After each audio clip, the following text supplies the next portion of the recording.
Ponte Vecchio, monumento nazionale. Ponte Vecchio, patrimonio del Veneto e del bel paese e, perché no, dell'umanità.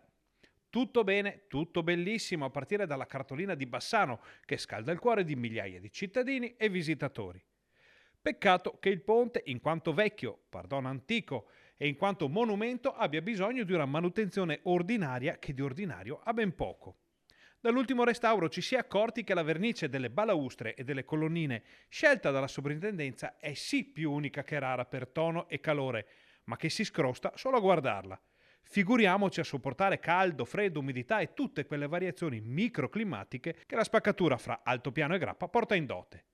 Ecco, per tutti questi motivi il comune di Bassano si deve sobbarcare spese extra per mantenere il livello del suo monumento, che quando è ora di tirare fuori i soldi non è più tanto nazionale ma è tutto dei bassanesi. Un esempio? L'amministrazione di Nicola Finco ha dovuto tirar fuori dalla borsa, che già è stretta e si preannuncia ancora più stretta per i tagli in arrivo, qualcosa come 14.000 euro, solo per la sverniciatura di 4 colonnine e per l'esecuzione di 2 campionature di colorazione.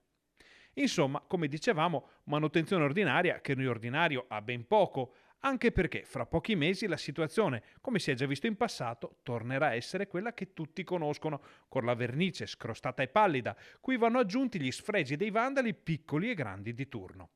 I soldi, come sempre, li tireranno fuori Bassano e i bassanesi, alla faccia del monumento nazionale e delle parate di autorità che quando è il momento mettono la propria bandierina su questo tempio dell'ingegno umano.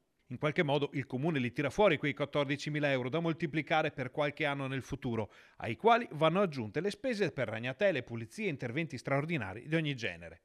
Ma la politica nazionale non si vede da un pezzo sul versante degli aiuti, eppure altri livelli sono un tantino assenti, perché si sa, quando è il momento di aprire il borsello, c'è sempre il timore che si paghi alla romana. E invece è più comodo se si paga la bassanese.